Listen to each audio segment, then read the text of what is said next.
अस्सलाम वालेकुम रहमतुल्लाहि वबरकातुहू. వాలేకుమ్ అస్సలాం రహమతుల్లాహి వబరకాతుహు. మీరు ఎవరు ఉన్నారు, మీ పేరేంది, ఎక్కడి నుంచి ఉన్నారు మీరు? ఇండియా నుంచి. నేను నా తెలంగాణలో వరంగల్ జిల్లాలో మొహమ్మద్ మీర్ అందుదని నేను సాకిన్ వరంగల్. అయితే నేను ఇప్పుడు ప్రస్తుతం జిల్లాలో ఉన్నాను. మరి నేను ఇక్కడ ఉంటిని కూడా. ఇప్పుడు నేను చెప్పేది ముఖ్యంగా ఏంటంటే, ఇప్పుడు ఈ రోజు మన అసదుద్దీన్ ఓవైసీ మా అన్నయ్య గారు వారి యొక్క జన్మదినం సెలబ్రేషన్స్ జరుపుకున్నాం మనం. చాలా సంతోషంగా చాలా మంది అక్కడికి వచ్చినారు. మన జిల్లా నుంచి చాలా పెద్ద పెద్ద వాళ్ళు కూడా దాంట్లో వచ్చినారు. వచ్చేసి ఈ సందర్భంలో మనం జరుపుకున్నాం. ఎలా ఫీల్ చేసినారు మీరు? చాలా సంతోషం జరిగింది. ఇది ఏంటంటే ఒక పండుగ మాదిరిగా జరిగింది. ఒక పండుగ, మరి జన్మదినం అంటే ఒక పండుగ మాదిరిగా ఈ ఎంఐఎం వర్కర్స్, మేము కార్యకర్తలము, మా లీడర్లు, మా అన్నలు, మా తమ్ముళ్ళు, మా ప్రతి ఒక్కరు ఇక్కడ జిల్లాలో ఉన్న ప్రతి ఒక్కరు కూడా ఇక్కడికి వచ్చేసి జరుపుకున్నాం.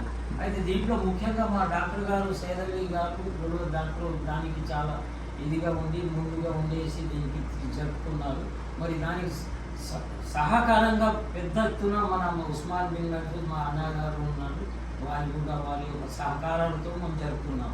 ఇది చాలా సంతోషకరమైనది. అయితే నేను ముఖ్యంగా ఇప్పుడు చెప్పేది ఏంటంటే, ఇది మన హైదరాబాద్ అనేది ఒక పట్టణము. ఈ పట్టణం మన తెలంగాణకు ఒక చాలా ముఖ్యమైన పట్టణం.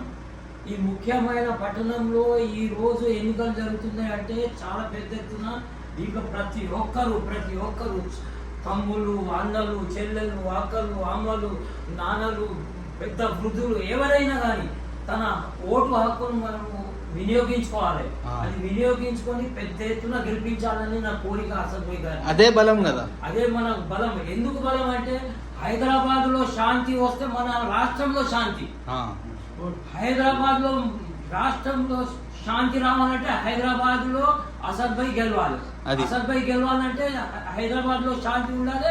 మొత్తం రాష్ట్రం తెలంగాణలో శాంతి వస్తుంది. శాంతికి ఒక నిదర్శనం అది హైదరాబాద్ సీట్ అంటే. కాబట్టి నా యొక్క కోరిక ప్రతి ఒక్కరితో, హైదరాబాద్ సిటిజన్ ప్రతి ఒక్కరు ఎవరైతే ఉన్నారో అక్కడ ప్రతి ఒక్కరు పూర్తిగా వారి యొక్క ఒక్క నిమిషం కూడా వేరే కాకుండా, వృధా కాకుండా వారు ఈ ఎన్నికల్లో పాల్గొనాలి. తమ ఓటు హక్కును వినియోగించుకుని పెద్ద ఎత్తున గెలపాలని నా కోరిక. అదే ఇది నా కోరిక. ఈ కోరికను నేను వారు నెరవేర్చుకుంటారని నేను ఆశపడుతున్నాను. కాబట్టి వారి గెలుపు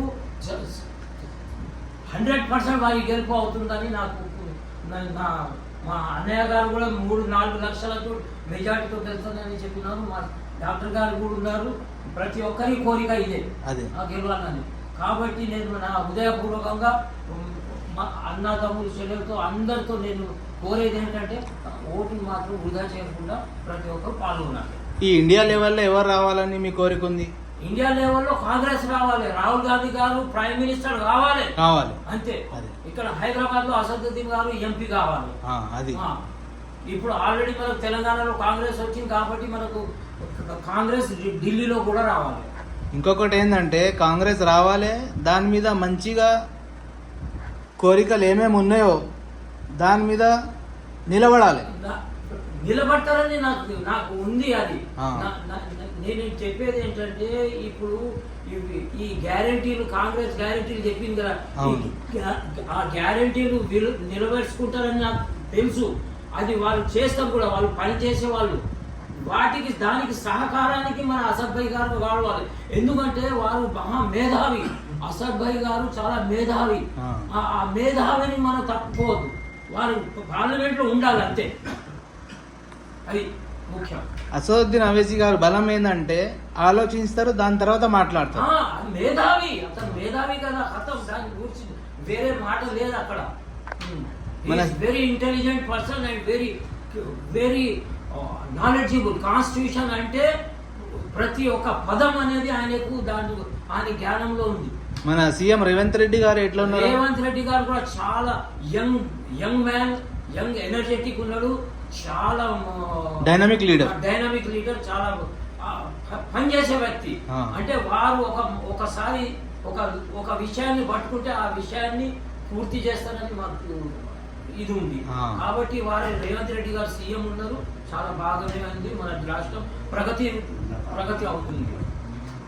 ఈ మాధవి లత అని ఒక ఆడామెకి పంపించారు కదా, ఆమె ఏముంది? మాధవి లత ఏంటి, అదొక బిజినెస్ ఉమెన్. ఆమెకు ఏమి ప్రజలతో ఏమి లేదు, క్రిమినల్ ఉమెన్ అంతే. ఇక ఏంటి బిజినెస్ ఉమెన్, ఆమెకు డబ్బులు కావాలి అంతే. ఆ డబ్బుల కోసం, ఆ పదవి కోసం. అంటే మంచి బిజినెస్ చెడ్డ బిజినెస్? ఆ బిజినెస్ లో ఏంటంటే మొన్న ఈ రీసెంట్లీ కరోనా జరిగింది కదా, కరోనా తెలిసిపోయింది ఏం చేసింది ఆమె, ఎంత సంపాదించింది ఏంటి, ఆమె ప్రాణాల బిజినెస్ చేసిందా? అంతే. ఆమె మన నేతగిరి కానీ ప్రజల కోసం కానీ చేయడానికి ఏమి అర్హత లేదు. ఇంకా చాలా మంచిగా మీరు ఇంటర్వ్యూ ఇచ్చారు, మీకు నేను థ్యాంక్స్ అంటున్నాను. మా ఉస్మాన్ బిన్ మహఫూజ్ గారు కూడా ఉన్నారు ఇక్కడ, డాక్టర్ సయ్యద్ అలీ గారు కూడా ఉన్నారు. మీ అందరికీ థ్యాంక్ యూ.